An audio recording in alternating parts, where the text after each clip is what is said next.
Hello everyone, my name is Rachel and welcome back to another true crime video. So the case that I have for you all today is another case in my October Halloween serial killer series. I was honestly hoping to get more cases out to you guys, but man, these deep dives have been sucking me in for weeks. I spent so much time with Kristen Gilbert that I feel like I know her. Thankfully, I don't, but this is how much time I spent getting deep into researching this case. When I first started researching, I wanted to do all of this in one go, but there was just too much information to go over, so I decided to split it into two parts. I do apologize if the times on each video is a little bit off, like if one is a lot longer than the other. I tried my best to split it up in a way that made sense given how much we have to go over. It might not be exactly perfect, but that is okay. We don't have to be perfect here.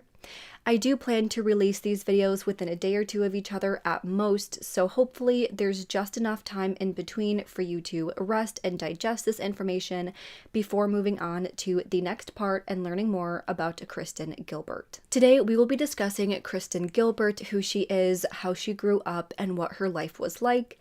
Then we will discuss how her crime started and talk about the first few victims of hers. In part 2, we will discuss the remainder of the victims as well as the investigation and trial and all of the crazy stuff that happened in between. Just like with my deep dive with Joanna Dennehy, this will be a long one, so sit back, get comfy, grab a notebook and a pen to write down some notes if you need to keep track of things, because this one is a doozy with a lot of information, so let's just get into things. Kristen Gilbert was born as Kristen Strickland on November 13th, 1967 in River Falls, Massachusetts to Richard and Claudia Strickland. She was the oldest of Richard and Claudia's two daughters, with Kristen's younger sister Tara being born 7 years later in 1974. Her father worked in the U.S. Coast Guard for some time before going on to work as an electronics engineer. Meanwhile, Claudia was a homemaker and part-time substitute teacher. By all accounts, Kristen had a good, normal, middle-class upbringing, being raised by parents who loved her. After Kristen's little sister was born, Kristen found herself spending more time with her grandparents. Kristen's grandparents would take her to the beach every weekend during the summers. They would bake fudge together and sew quilts. But as a child, her family noticed that she liked to tell white lies. Now, River Falls is the birthplace of the notorious Lizzie Borden, who was accused of murdering her father and stepmother with an axe back in August of 1892. She would later be acquitted of these murders, and no one else has ever been convicted. This case went on to receive massive publicity. It remains a hot-button topic in American culture to this day, with people still talking about her case. Back in the 1970s, little Kristen was one of those people.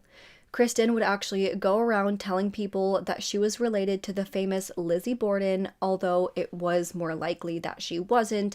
Obviously, they probably didn't do any DNA tests or anything like that, but there was no reason for her to think that she was related to her, so she probably wasn't. But she was really fascinated by Lizzie's story and was proud to be born in the same town that Lizzie was from. By the early 1980s, though, Kristen's family packed up and moved away from River Falls and to the small, quaint town of Groton, Massachusetts. Over the summers, they spent time in New Hampshire and Vermont and even would go on trips to Disney World. However, as time passed and Kristen and her little sister Tara grew older, they said that Claudia and Richard started to become less like loving, caring parents and sort of became robotic. They seemed like they just went through the motions of raising their two daughters, and they became a lot more strict and regimented. So once Kristen got into her teen years, most notably by the age of 15, she started to rebel, as many teens her age do. She spent a lot of time away from home, maybe associating with people that weren't the best influences on her. But even though she showed signs of rebellion and would tell a white lie here and there, she still did very well in school. When Kristen and her family moved to Groton, Kristen had no problem making new friends. She was attractive, thin, and popular. She was known to be full of life and full of energy. She did very well academically. She excelled through her classes in her sophomore and junior years of high school. School was actually very easy to her. She was within the top 10% of students in her class academically, but even beyond that, she was musically talented as well. She played the cornet, becoming a member of the marching band, orchestra, and jazz ensemble. Pretty much everything that Kristen tried, she breezed right through. Pretty much everything came very naturally to her. Kristen ended up graduating with honors from high school midway through her junior year, a year and a half early.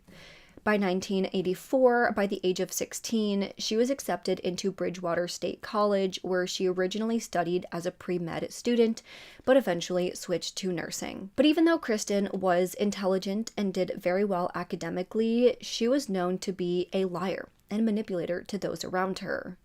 Like I said, she was always telling white lies since she was little, but as she got older, the lies got a lot more serious. The mother of one of Kristen's high school friends said that Kristen would lie and make up stories about everything. They would be talking about pretty much anything, and then Kristen would just make up lies on the spot.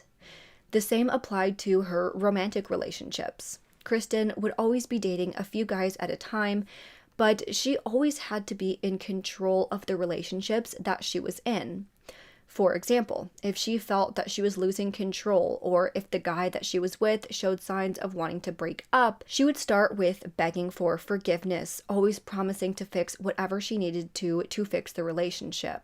But that would turn to malicious tactics. There was one relationship in high school where Kristen's then boyfriend broke up with her, and after he did so, she left him a suicide note. She said that she was going to be eating glass and kill herself because of the breakup. Obviously, being in high school, he got very concerned, so after getting the note, the boy rushed over to her house, but once he got there, she was totally fine. After that, the same boy started receiving creepy phone calls. The phone would ring, he would pick up, and the person on the other line would just breathe heavily into the phone. That's very creepy, and if you want to creep someone out, that's what you would do. This boy knew that it was Kristen, but anytime he confronted her about it, she would become enraged. There was one time that she even attacked this boy, scratching his face with her fingernails and causing him to bleed. Then there was another boy who broke up with her who claims that she tore the spark plug wires out of his car, keyed the sides, and popped 3 of his tires. There was one more boy in high school who I guess she had planned a date with, but he stood her up. She pretended not to care, but she had a plan in mind to get him back. One day she was in class with him, and they had finals that day. So, after the boy took his test, he walked to the front and placed it on the teacher's desk. After that, Kristen got up and put her test on the desk, slyly grabbing the boy's test and taking it with her, obviously to ensure that his test wasn't there and that he would fail. In fact, he would get a 0. She went home and burned that test to make sure nobody ever found it. That was an act that she was very proud of at the time. So as we can see, Kristen did not handle rejection well. She had a long string of tumultuous relationships and always had to get her revenge after these relationships ended. But by the summer of 1986, after her first year of college, 17-year-old Kristen met the man of her dreams, Glenn Gilbert, who was 2 years older than her at the time. The two met at Hampton Beach, where Kristen had frequented during her college years and where Glenn had been vacationing that week. After meeting, the two quickly started dating. Now, they did have a bit of distance between them at first, but by June of 1987, Kristen ultimately transferred to Greenfield Community College. There, she would be closer to Glenn, who lived in Northampton, while she continued studying nursing. Now, she was only a 20 minutes drive away from him, and they no longer had this long-distance relationship. While studying to become a nurse, then 20-year-old Kristen got a job working as a home health aide, and this is when some of the more concerning aspects of her personality, I guess, started to come out. One of her first patients was a young boy who was deaf, mute, and had severe physical disabilities. He was living with his foster family, who had another young child with disabilities. By August of 1987, Kristen and her coworker went over to their home, and their job was to get the two children ready for bed. A lot of the times with home health jobs like this, parents and foster parents who have children with severe disabilities, they will get like respite care, so they don't have to constantly be taking care of that child. Every parent needs a break, let alone having a child with a severe disability. So when the two aides came over, the parents left for a little bit while Kristen and her coworker, two aides studying to become nurses, so they were trustworthy, they took care of the children. Kristen was to bathe her patient while the other coworker took care of the other boy. So each boy got their own one-on-one care from them. After about an hour, the parents got home and Kristen and her coworker left. However, when the parents found their foster son in bed, it turned out that his legs were bright red and blistered. He had suffered from severe burns to 60% of his body, clearly from the bath that he had been given by Kristen. The family said that the way their tub faucet worked was that it was preset to a specific temperature. It was actually locked to that temperature, so they never accidentally made the water too hot, because again, the boy was not able to tell his parents if it was too hot, so they wanted to make sure that even if they, weren't paying too close of attention, they always had the water at the perfect temperature. The only way to make that water hotter was to unlock the faucet and adjust the knob to a higher temperature. So the foster mother knew that Kristen went out of her way to raise the temperature to scalding hot levels and burned that poor child. The mother called the company who Kristen worked for, reported the incident, and said that she never wanted Kristen near her son ever again. So again, what this is basically saying is that this was not negligence. It seemed that Kristen purposely went out of her way to harm this young boy. By the winter of 1987, Kristen and Glenn decided that they wanted to get married, but neither of them wanted a big wedding. Even though Kristen's parents agreed to pay for a celebration, neither of them was really interested. So by January of 1988, Glenn and Kristen eloped, and Kristen Strickland became Kristen Gilbert. And as it happens in so many marriages, soon after marrying Kristen, her true colors started to emerge. There was one night in early February of that same year, 1988, only a month after getting married, that Kristen and Glenn got into an argument that ended with Kristen chasing Glenn with an 8-inch butcher knife from the kitchen. Glenn was able to lock himself in a room and get away from her until she calmed down, and obviously he ended up not being harmed. At that time, it seemed like maybe this was an isolated incident. Maybe she was really stressed out from school, from the pressures that she had gotten from her parents to have a big wedding and going against their wishes. He wasn't entirely sure what was going on, but he was still hopeful that things would improve. He didn't immediately divorce her after this, and for a while, things did get a lot better. By early 1989, Kristen finally graduated from Greenville Community College, and by March of 1989, she started her career working as a nurse at the Leeds Veteran Affairs Medical Center in Massachusetts. She worked on Ward C, the ward where longer-term patients with more chronic conditions would go. She worked there for several years, and while there, other nurses looked up to her as an example of skill and competence. She was very well liked by her coworkers because of her bubbly personality, and she was very outgoing, and they also knew that she was an intelligent, dedicated nurse. She had a very good reputation for her care, especially for being calm and level-headed during times of crisis. She was often the first to notice if a patient had a life-threatening event such as a cardiac arrest. She was always calm, administering the required life-saving measures in the way that she was supposed to without stressing everybody else out. But what Kristen was most known for was her extensive knowledge of medications.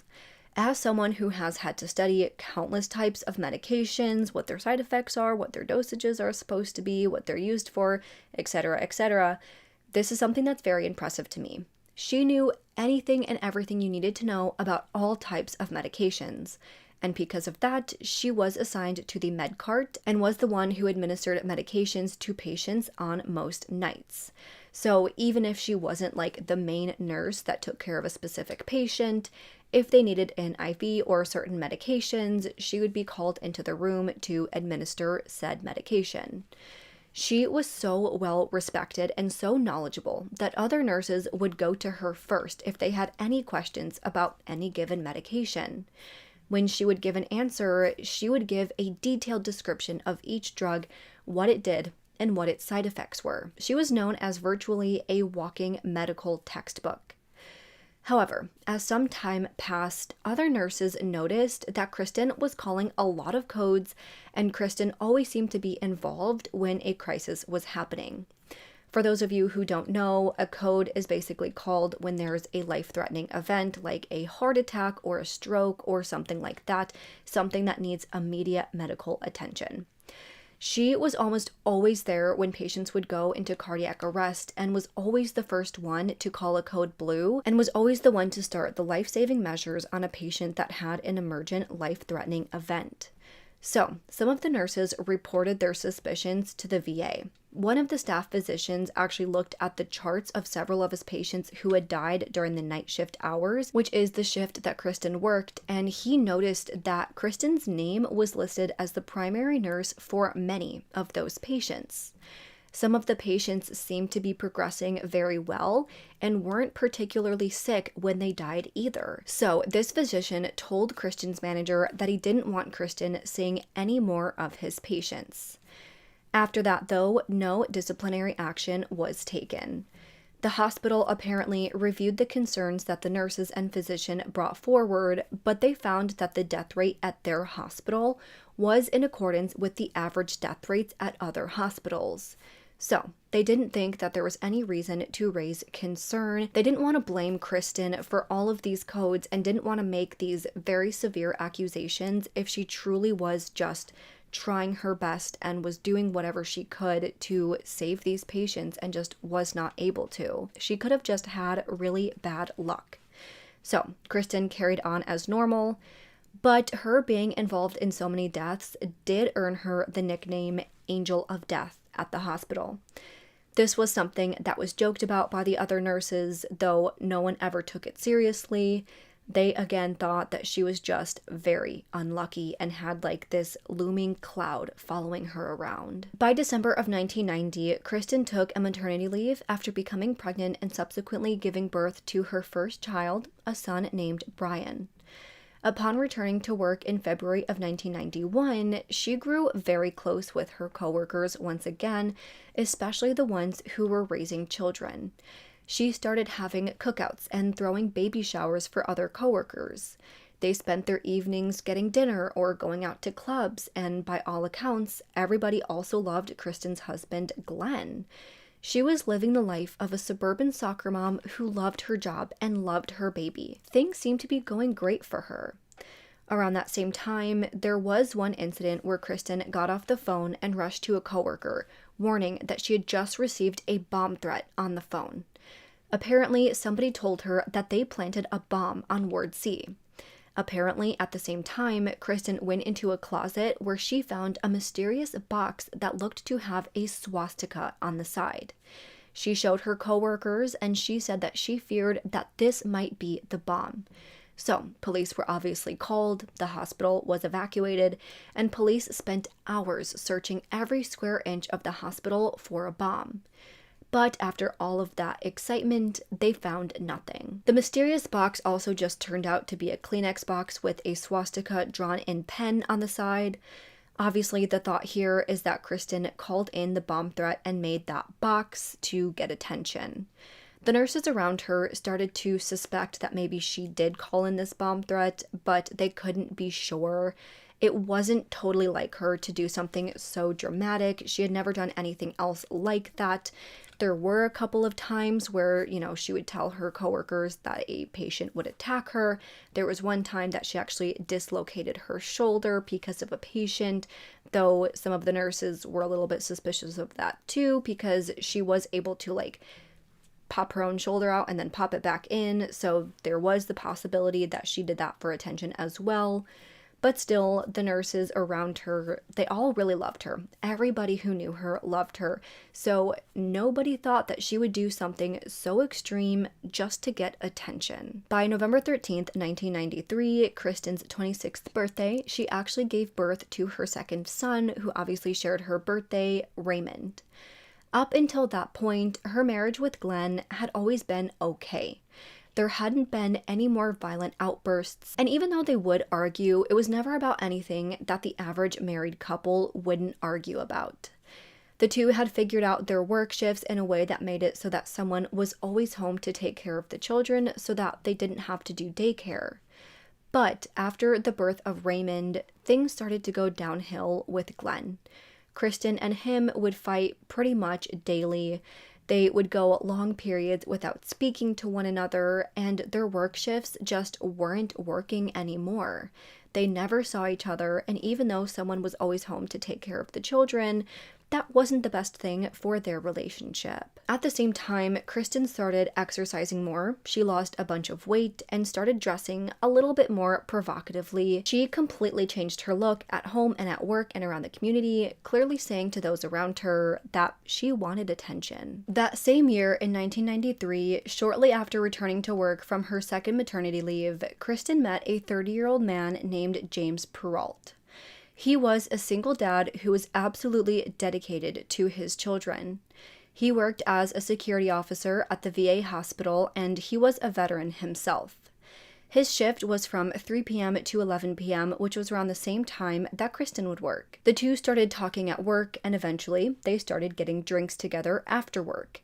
It started out well because anytime there would be a medical emergency in Ward C, James would get called up to the room because it was a rule at the hospital that an officer had to be present at each medical emergency, and that gave her the opportunity to show off her nursing skills to James. Kristen loved the attention that she got from James, and by that fall of 1994, the two started dating. Of course, for James, it was a nice new relationship with a nurse where he worked, but for Kristen, obviously, she had to keep the entire thing a secret.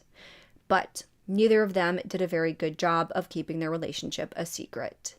Their relationship started again because they would chat and hang out whenever they could during their shifts. One night, James walked Kristen to her car and they shared a kiss. Eventually, the two would kiss at work whenever they got the chance. It was clear to Kristen's coworkers, who all knew Glenn, that she was having an affair and was cheating on her husband. Then at the same time, at home, she would often bring up James's name. It started just as casual stories about a coworker, but Glenn started to get annoyed at just how often she was bringing up this other man. Obviously, Glenn grew suspicious, but at the time, he never got the confirmation that she was cheating on him. But at the same time, he did notice other changes. Kristen had never been one to cook very much, but all of a sudden, she started cooking meals for Glenn. He said that when he ate her food, it tasted a bit chalk-like, but he never wanted to complain because he didn't want to cause yet another argument by bringing up her bad cooking.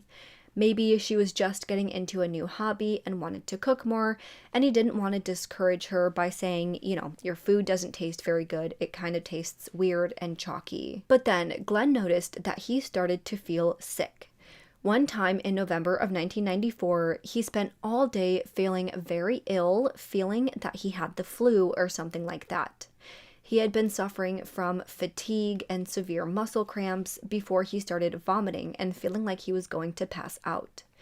He stayed home from work that day, hoping to sleep his symptoms off, but they only got worse and he ended up in the ER. While in the ER, he called Kristen to let her know what happened, and she showed up shortly after to support him. After taking some tests, the doctors found out that Glenn had critically low levels of potassium and found out that he was actually having cardiac arrhythmias. This was very unusual because the doctors knew that for him to have such a low level, he would have had to gone several days without drinking any water or any fluids whatsoever. So, because of this, he was given a supplement to get his levels back up to normal. He took that supplement over the course of the next few days, and he seemed to start feeling better. At work, Kristen told her coworkers about what happened, saying that Glenn had suffered from dangerously low potassium, but he was having trouble getting it back up. Kristen told another coworker that Glenn needed another prescription for his potassium levels since they still weren't back up to normal from what the doctor gave him. Which again, this actually was not true. Glenn had gone to the doctor a few days after his emergency room visit for a follow-up, and they told him that his levels were back to normal and he was feeling a lot better. But Kristen told a coworker that she needed to grab some potassium for Glenn anyways. However, the other nurse that saw her take this medication for Glenn was not comfortable with what she saw. So she told another nurse about it. Then they looked in the pocket of Kristen's nurse jacket and they found medication sticking out, but it wasn't potassium. There were two drugs called nifedipine and captopril. Nifedipine is a calcium channel blocker, which are used to treat certain heart conditions and are given to stroke patients a lot of times. This medication causes the vessels in the heart to relax and dilate, therefore lowering blood pressure. Captopril is used to treat hypertension and congestive heart failure, also to lower blood pressure. But if it is used improperly or given at too high of a dose, these drugs can cause a lot of problems. Obviously, if your blood pressure is too low and your vessels are too relaxed, then you can get very lightheaded and it can cause you to pass out. Then, about a week or two after Glenn's ER visit, Kristen arrived home with a big syringe filled with clear liquid. She pulled it out and told Glenn that she actually did not trust the ER doctors. She said that she didn't like how they treated him and didn't agree with the diagnosis. So she said that she wanted to get a sample of his blood to test on her own at work. Of note, this was against the hospital's policy to test samples that employees gave to them outside of the hospital, so there was no reason that she should have been taking that sample. She was not going to test it at work. Either way, she told Glenn that the syringe she had a saline flush, which she needed to do before getting his blood sample. So she put a tourniquet on his arm and prepped him for the injection. He allowed her to inject the clear fluid in, but as she was doing so, his arm started to feel numb and cold, and then his skin started to become pale and translucent. Then the thought occurred to Glenn that never once has a nurse flushed his blood with saline before taking a blood draw. That would dilute the sample, and there was no reason for that. So Glenn tried pulling away, but Kristen pinned him down and injected him quicker while ripping the tourniquet off to make sure that the fluid entered his bloodstream quicker. Then Glenn got lightheaded and fell to the ground before losing consciousness. As he lied on the floor, he watched as Kristen hurriedly grabbed the syringes from the home, put them in her bag, and then leave the house to go to work. Thankfully, Glenn did eventually regain consciousness. He woke up the next morning and asked Kristen what happened, and Kristen told Glenn that he fainted. She said that it happens all the time, it's no big deal. But she asked him not to tell anybody about it, so I guess he didn't. I don't know what he believed at this point, but he didn't seem to think that Kristen did anything wrong. Even though the two had been fighting a lot and they were talking about divorce and he had his suspicions about, this other man that she was talking about from work, he didn't think that Kristen would actually do anything to hurt him. In fact, she seemed to care a lot about his health to the point that she wanted to get a second opinion on his health issue. He didn't know about the medication that she took, those two, heart drugs, and for the time being, he didn't know about anything that was going on at the hospital either. But of course, given the context and knowing what kind of person Kristen is, the thought here is that Kristen tried to kill Glenn, but was not successful. After that happened, as you will see, it appeared that Glenn stayed in sort of a denial for quite a long time, never wanting to believe that Kristen was capable of wanting to hurt him, no matter what she did. Around that same time, things were not going well with James. He was tired of being kept a secret. He was tired of seeing a married woman. So he told Kristen that if she didn't end things with Glenn, that he was going to leave. So, as he was telling her that, Kristen picked up the phone and let Glenn know that she wanted a divorce and then just hung up. Then she looked at James and smiled. She finally took the initiative that he was asking of her. Little did he know she was already taking initiative to get Glenn out of the picture, but obviously didn't work, and so there was no reason for him to know about that. When hearing that news, Glenn didn't know what to say. She literally called him, said she wanted a divorce, and then just hung up before he even got a chance to say anything. A few days later, Glenn told Kristen that he wanted to go to counseling. He said that he still loved her and wanted to stay with her for the sake of the children. He said that 7 years of marriage was worth trying out counseling. So they did go to one appointment, but it didn't go well. As soon as they got home from the appointment, Kristen demanded that Glenn move out. A week later, though, Kristen was the one who moved out of the home. She ended up moving into an apartment nearby. She ended up living only 2 miles away from James and a few minutes away from Glenn's work. The kids stayed with Glenn, and Kristen would see the kids during the day while he was at work. Things seemed to be going pretty well for everybody involved, especially Kristen, since she was able to go about her relationship with James freely without any issues of her husband being there. Meanwhile, things at work seemed to be going just fine for Kristen. One patient that most everybody at the hospital was familiar with was 66-year-old Stanley Jagodowski. Stanley was a veteran of the Korean War, discharged from the Army in 1954.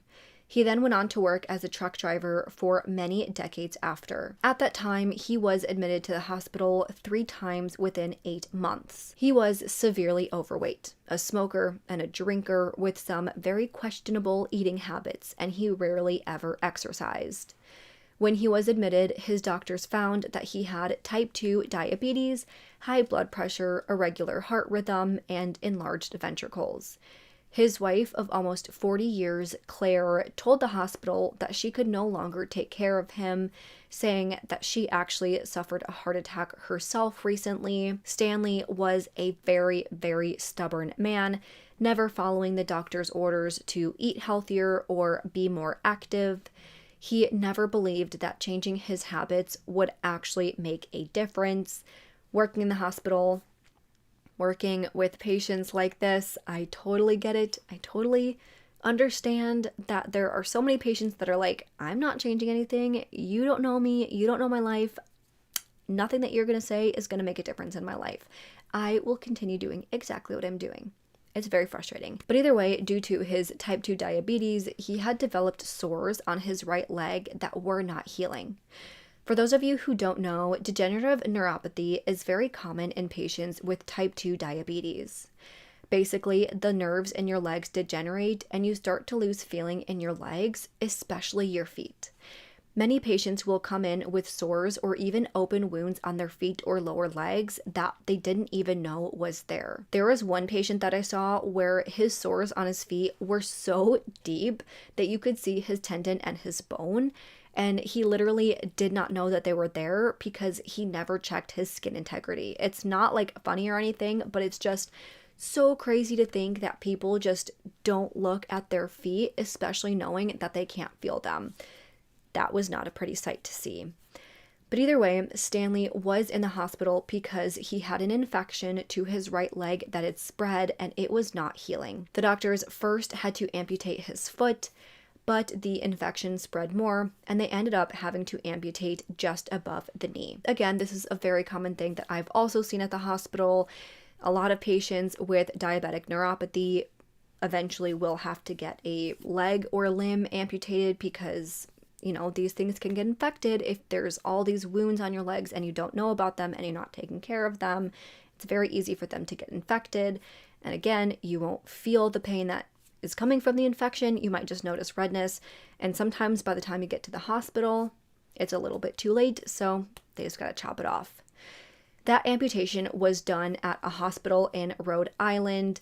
After that, by August 12th, 1995, Stanley was then transferred to Leeds in Ward C to recover. While there, he, by all accounts, was not the most pleasant patient to be around. He used the hell out of his call light. He complained constantly, and he liked to stir up trouble. I know I bring up my own experiences a lot, but there were so many patients just like him. He reminds me of a lot of the people that I've worked with at the hospital. But either way, as his stay in the hospital progressed, he did get better. Family members said that after the amputation, even though he was obviously still in pain, he had to use a wheelchair to get around, and losing his leg was not ideal. Even though all of those things considered, he looked healthier than ever before. Because of this, the hospital was preparing him to transfer from Ward C to the long-term care unit of the hospital, which is where patients will go when they still need to recover, but they don't need as constant attention. The only thing they needed to wait for was for a bed to open up in that other ward. On the evening of August 21st, 1995, two nurses in Ward C, Jeff Begley and Beverly Scott, worked together to give Stanley what he needed to get ready for bed. Again, he was the type of patient who would complain, he would cry out in pain all of the time from the smallest things, so it was just easier if two nurses took care of him to, roll him over, get his stuff taken care of. They got his gown changed, they checked his IV, they checked his skin integrity and the status of his healing amputation, and made sure that everything was stable, which it was. So they got him to bed and left his room by 8:20 that evening. A short time later, they saw Kristen entering Stanley's room holding a syringe of medication. To note, the room that Stanley was in was close to the nursing station where a lot of nurses would sit and do notes and things like that, so they were able to see his room whenever they were there. Jeff and Beverly, though, were a bit confused because they didn't think that Stanley needed any additional medication, but sometimes a doctor will order a patient to get meds without notifying the entire nursing staff, so they figured that he probably just got ordered some new meds and they just weren't informed of it immediately. As Kristen was in his room, however, the other nurses heard him screaming out in pain before watching Kristen calmly walk out of his room, down the hall, and away from the nursing station. She then went into the ICU ward of the hospital to relieve another nurse of duty for, I believe, a break, and then she spent some of her shift there. Stanley was known as being a bit dramatic. He was a chronic complainer. He was someone who, even if the nurses were just rolling him over in bed to get him dressed, he would complain and yell out. But this yell sounded different than the rest, so that is why Jeff and Beverly were concerned. They felt like he was actually in pain. So they went into his room and they asked Stanley what was wrong, and he said that his arm was hurting after he got his medication. So Beverly and Jeff stayed with him for a few minutes to make sure that he was okay and that he wasn't actually hurt, and after a few minutes, everything seemed fine. Stanley ended up telling them that he felt a lot better. However, by 8:43 p.m., less than 20 minutes after Kristen paid him a visit, Stanley went into sudden cardiac arrest. As that was happening, other nurses were seeing other patients, so there was a slight delay in the response team getting to Stanley. In total, it took them 2 minutes to get to him, but thankfully, after extensive efforts from the emergency response team, he did survive this code. After getting his heart back and beating by 9 p.m., he was transferred to the ICU, where Kristen was now working and was overseeing his care. In the ICU, he was intubated and hooked up to a ventilator. Now, Stanley's daughter, Susan, had been coming to the hospital 5 times per week to visit her hospital. His trip to the ICU was one of the days that she was not there, so when he was transferred, she was called and asked to come in. She went into his father's room and sat with him for a while as he lied there with the ventilator keeping him alive. This entire thing was very overwhelming for Susan, understandably, because he had been improving so well within the past few days, and now all of a sudden, he was coding. So, after sitting with him for a few hours, him being totally fine, Susan left the room to tell a nurse that she was feeling very lightheaded and drained. She seemed to have been so overwhelmed that her body just reacted by passing out. So she was admitted to the hospital herself. A few hours had passed and Stanley was totally fine while his daughter was in his room. But after she had left and after being admitted, after she woke up shortly after midnight, she learned that Stanley had coded again and once more after that. By 11:38 p.m. that evening on August 21st, Stanley had passed away. So, obviously, the thought here is that while someone was in Stanley's room with him, nothing happened, but as soon as he was alone, something happened. Another frequent flyer at the Leeds Veterans Affairs Medical Center was 35-year-old Henry Huden. Henry Huden was a graduate of East Longmeadow High School in Massachusetts, class of 1977. After graduating, he went on to enlist in the military, just like his father had. He was known to be outgoing, easygoing, and to have a very strong moral compass. He ended up at the Royal Air Force Station in Lakenheath, England. Well, there was one night while being stationed there where Henry and a few friends decided to go to the bar. There, they met with their base commander, his wife, and their children. His commander told him about a fight that had been happening in the back of the bar and asked Henry if he could break it up. Once again, he was known as having a very easygoing attitude and was known as sort of a peacemaker around the Air Force. So he went to the back of the bar to try and talk some sense into the men fighting, but as he was doing so, there was a third man who came up behind him and struck him in the head with a beer bottle, which caused his body to go into shock and fall to the ground. He fell so hard that his head slammed against the concrete floor, which caused his retina in his right eye to detach and several teeth shattered. From there, he spent the following 3 weeks in a coma. He went through several surgeries and intensive treatments, eventually waking up and surviving his attack. But he had suffered severe brain damage. According to those around him, after waking up from that coma, he was never the same. This once easygoing, chill guy was now irritable, becoming enraged at the drop of a dime. He became extremely emotional and started to suffer from paranoid delusions. He reportedly started hearing voices and was constantly paranoid that people were stalking him. Because of this, he was diagnosed with schizophrenia. After this, he was honorably discharged from the Army and he was sent back to the US. After that, Henry spent the rest of his life in and out of hospital, taking a multitude of medications and suffering constantly from mental health issues. Between the years of 1986 and 1995, his fluctuating mental states caused him to be admitted into the Leeds VA over a dozen times. Each time, he would be prescribed a medication, which would work very well for a while. But after a few months, he would have another episode, which landed him back in the hospital to get his medications adjusted. Each time, he would spend anywhere from a week or two up to a year in the hospital before being released again. By the fall of 1995, his condition started to get worse. None of Henry's meds were working anymore. He started to lash out, and the worse he felt, the more he hated taking his medication. There were times that he would be admitted, but he would leave the hospital against doctor's orders.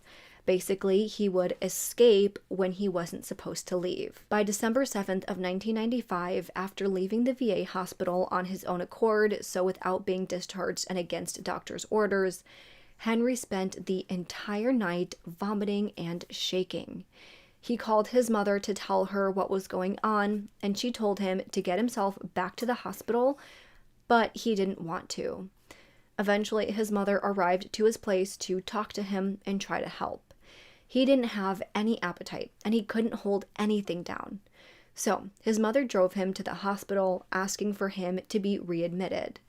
He actually told the hospital that he took too many pain medications because his arm was really hurting, and at that time, he went into a bathroom and continued sounding like he was throwing up and heaving. So obviously at that time, the staff thought that he may have overdosed on drugs, either because of the story of his arm hurting or because he wanted to take his own life, because he was known to have this laundry list of mental health issues. But once he was admitted, the staff checked the toilet to see if he had been throwing up a lot from overdosing on drugs, but it didn't look like he had consumed alcohol or a bunch of drugs or anything. He just looked like he had white sputum coming up. Then they took his vitals and everything was pretty much normal. He had a normal temperature, a normal heart rate, a normal blood pressure, and normal respirations. His reason for admission was listed as pain from a drug overdose, but after taking his blood work, it came back as negative for drugs or alcohol. So the hospital staff were confused as to why he lied about taking the drugs, but he was clearly sick.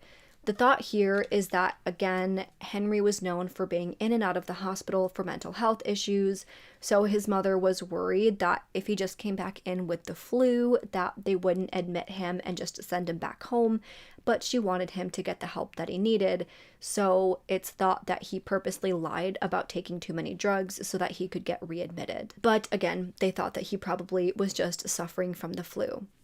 The hospital, though, they knew that he had schizophrenia and was not mentally well, so all of those things together could explain why his condition seemed so bad. Either way, his nurses checked his vitals multiple more times throughout that day, and they remained very stable. By the evening of December 8th, 1995, Henry's doctor, Dr. Blackman, assessed him.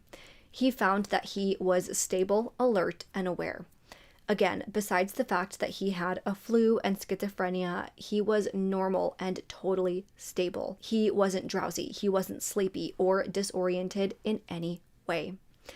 At the same time, Kristen started her work shift. She, of course, was taking care of Henry that evening. That same evening, she had also been emailing back and forth with James on her work computer, where he said that he wanted her to attend a Christmas party with him and his military friends. At the same time that evening, 5 hours after arriving though, Henry's condition suddenly changed. He went from being completely stable with normal vitals to his heart rate randomly doubling and his blood pressure spiked through the roof. Henry went into sudden cardiac arrest.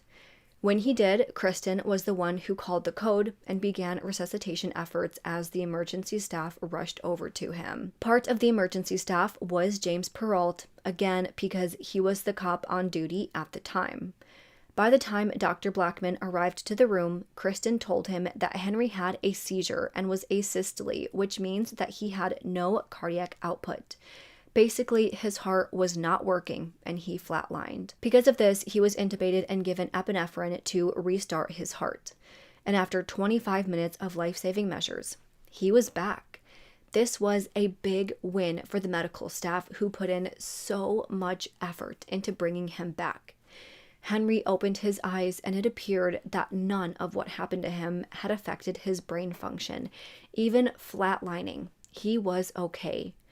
Dr. Blackman was raving with excitement. He was so proud of his medical team for bringing Henry back. 3 hours passed while Henry remained awake and was just trying to recover. During that time, Kristen emailed James back about the Christmas party. But that entire time, she didn't attend to Henry once. It was standard procedure that nurses would take vitals from each patient once per hour, but she didn't take Henry's one time in those 3 hours. Again, instead, she was emailing back and forth with James. It happened around that time that James took a few minutes to respond back to Kristen. And it just so happened that within the few minutes that James was not emailing her back, Kristen called another code on Henry. But once again, the medical staff rushed back in, and this time Dr. Blackman used beryllium to restart his heart. This was a very last resort medication that was only used if all other attempts had failed, which at that point they had. And thanks to Dr. Blackman, once again, Henry was brought back. He was awake once again, and Dr. Blackman told his staff that if anything changed about his condition, he wanted to be notified immediately. After coding for a second time at 7:20 p.m., Kristen sent James another email, which again, he took a few minutes to respond to. So, by 7:30 p.m., Kristen called a third code on Henry. Once again, Dr. Blackburn brought him back to life. Henry was such a fighter, using every ounce of strength in his body to stay alive each time. But this third time, Henry remained unconscious. Now, between each code, Kristen again was emailing with James, who responded pretty quickly most times, But it happened that when James wasn't responding quickly, a code had been called. What a coincidence. Then, as we know, she got to see James every time a code was called. So if he wasn't responding for a while, she got to see him during a code. Crazy. That's so cool.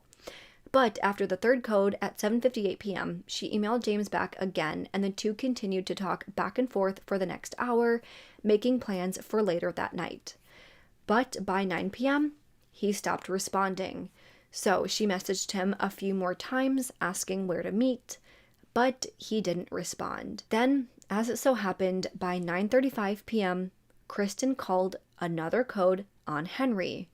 The team responded again and tried for 25 minutes to save him, but after this fourth attempt, Dr. Blackman made the tough decision to stop resuscitation efforts. He hadn't responded for a while. He was totally unconscious, and he flatlined again. By 10:05 p.m., 35-year-old Henry Huden passed away. The next death that happened at the VAMC under Kristen's watch was Kenny Cutting. Kenny was a U.S. Army veteran, eventually being stationed at Fort Devens in Massachusetts. After that, him and his wife gave birth to their son, Jeffrey. However, after only 15 months after starting his time in the Army, he was given a diagnosis that would change his life. Kenny was diagnosed with multiple sclerosis, or MS, which is a chronic neurodegenerative disease that affects your ability to move. MS can present in a few different ways, but overall it is caused by inflammatory demyelination of your nerves, axonal injury, and development of central nervous system lesions.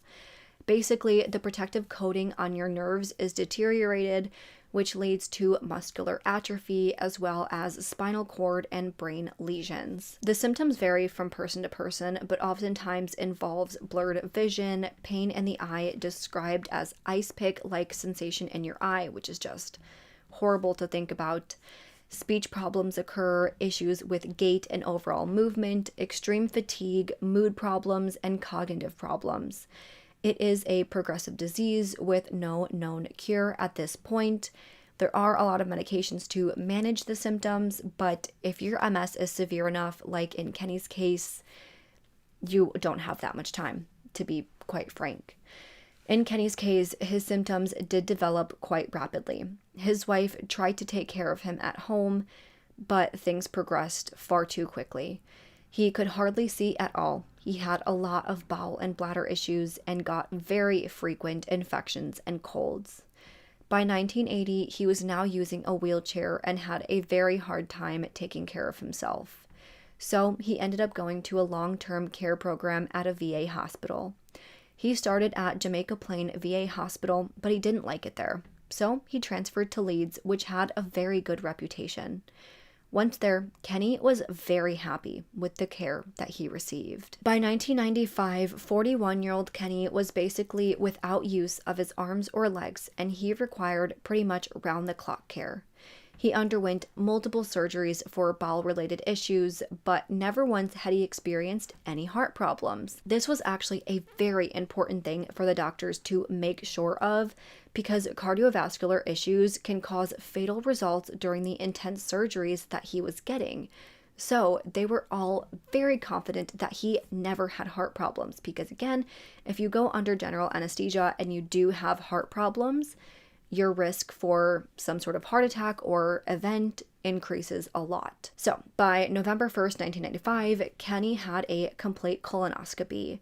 He was put on antibiotics for an infection he had, but after that, he recovered nicely and he was set to stay in Ward C at Leeds Hospital. By November 20th, he was alert. He was in fair physical condition and had no other issues beyond, obviously, his MS. By January, though, his bowel issues were back, and by January 26th, 1996, he needed another surgery. So he got that surgery and was then transferred to the ICU afterwards. By February 1st, he was reported by others to have been recovering very well. Things were back on track, he was talking and alert and had no remaining issues at that point. He was recovering. However, by February 2nd, 1996, Kristen and James had been chatting about plans to see each other that evening. Kristen told James that she could be at his house at around 10, but that was odd because she didn't get off until midnight that night. Throughout the day on February 2nd, Kenny continued to improve, getting better and better after his surgeries. By 6 p.m. that night, Kristen, who had been with Kenny all day, went on her dinner break. It was around that time that she asked her supervisor if she could go home early if things slowed down enough that evening, and they said yes as long as there wasn't anybody in the ICU. But again, we know that Kenny was in the ICU. The nurse that took over during Kristen's dinner break said that his heart rate was very normal within the low 100s. After the dinner break, Kristen came back and the other nurse was relieved of his duty, so Kristen was now back taking care of Kenny. However, within just a few minutes of Kristen returning to Kenny's room, his heart rate suddenly jumped back up to being between 120 and 130 beats per minute. Then he went into VFib before eventually flatlining. At that time, Kenny actually had a DNR, or do not resuscitate, in place. Because of how badly his condition fluctuated, him and his family made the decision not to resuscitate him if things got to that point. And of course, when there is a DNR on file, the nurses and people taking care of him would know that. So, without anyone being able to legally do anything to save him, they weren't able to administer their life-saving measures.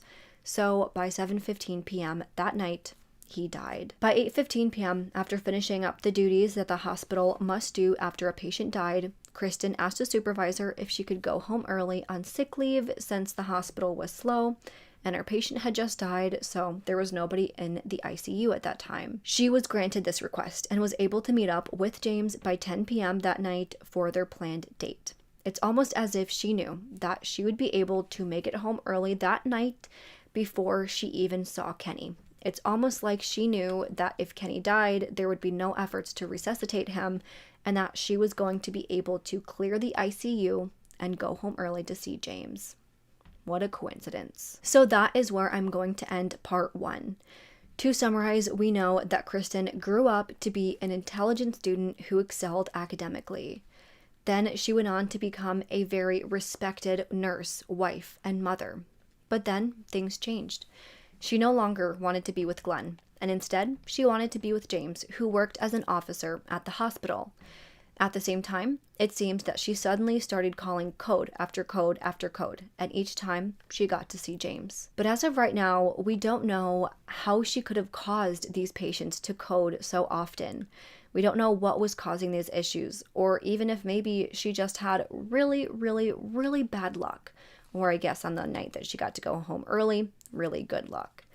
So, in part 2, we will discuss the remainder of the patients who were victimized by Kristen. Then we will talk about the investigation and subsequent trial that take place as a result. But for now, I want to know your thoughts so far. What do you think about all of these patients who are dying on Kristen's watch? What do you think of her relationship with James? Do you think that she really is just trying to get attention and is willing to kill patients to do so? Do you think that other nurses are going to catch on to what she is doing if she is purposely doing this? And what do you think about James? Do you think he'll catch on, that she's always there when he's coming to these codes? Let me know this and any other thoughts that you have in the comments below. If you like this video, please make sure to go ahead and leave this video a thumbs up and subscribe to my channel. I put out new true crime and mystery videos every single week.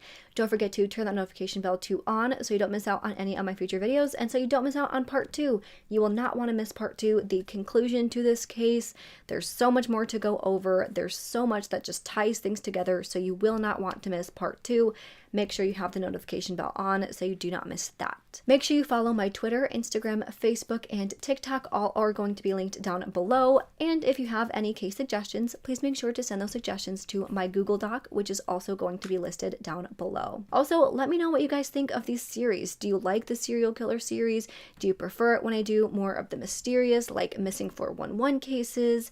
What do you think overall of what we're doing here this October? Let me know your thoughts down below. Either way, with that, I hope you guys have an amazing week.